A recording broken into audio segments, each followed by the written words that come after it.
President Trump promised, quote, historic tax reform in his address to Congress last night. You better watch this. It will be a big, big cut.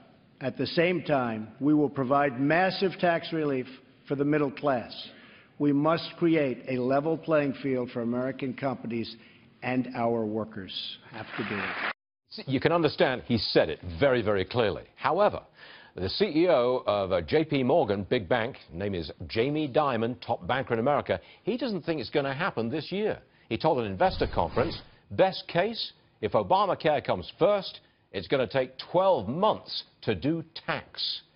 Joining us now is a powerful man, the chair of the House Ways and Means Subcommittee on Tax Policy. That is Pete Roskam.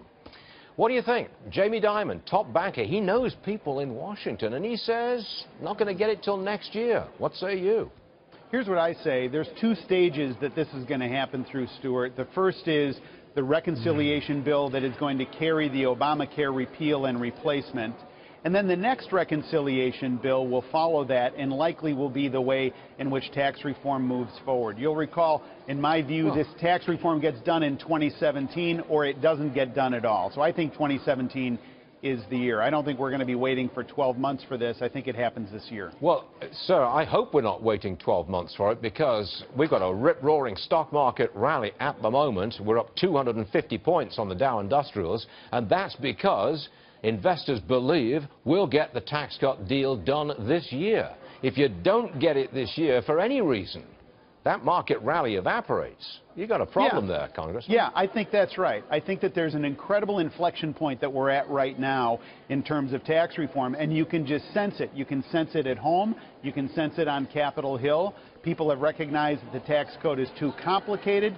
The tax base of the United States is eroding. Nobody's got a friendly face at the IRS anymore. And so that's all to say we recognize we can't stay here. And so there's an urgency to this. So I think this happens in 2017. I know the Ways and Means Committee, I know the House is working urgently on this. And now look, the President last night was continuing to cajole and press to say we need to move forward on this. He's got willing partners here in the House. The Senate has yet to fully engage on this, in my view, and it'll be interesting to hear their views moving forward. But we've got a blueprint that we're moving ahead. Congressman, the ball is in your court. You have to get together on this. You've got to get this tax cut deal to go through, because if you don't, I really feel the electorate will take it out on you in next year's midterm elections. Yeah, and I agree with you, Stuart. I think the initiative happens in the House. It happens constitutionally in the House, as we know. There's a recognition of that here, which is why we've had this blueprint that's out there. We're getting good feedback on it. A couple, 30 minutes ago, I was meeting with two members of Congress, just quietly talking with them, getting their input on it. And so there is an urgency to this that the House recognizes, which is why we're so forward-leaning and so proactive on it. Am I right in saying, Congressman, that it is the border adjustment tax that is the big sticking point? More than anything else, that's the sticking point. Is that right? Yeah, I think that's true. I think that as people are coming to learn about it, though, the more you learn about border adjustment, the more you say, hey, that makes sense. I mean, the President made that point last night with the Harley-Davidson example, and he said he wasn't, they weren't out asking for a remedy, but he is. And so I think while he didn't specifically say border adjustment, he basically outlined the argument in favor of adjusting at the borders. But it's border just adjustment.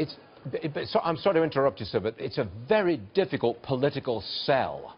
If you have a border adjustment tax, prices probably go up on imported items, and that's a very difficult thing to sell to Americans. I don't think that's true. I think currencies are going to adjust, and it's interesting. Some of the opponents of border adjustment, when they first came to see me, they said, we're concerned about that currencies will never adjust. Then they shifted their argument, and they're concerned about the timing of of currency adjustment. Okay, if it's a timing question, we can deal with timing questions. Okay, we've got our viewers pounding the table, sir. We want that tax cut, and we want it now. Congressman Pete Roskam, amen to that. Congressman, thanks for joining us, sir. Appreciate it always. Thanks, Stuart.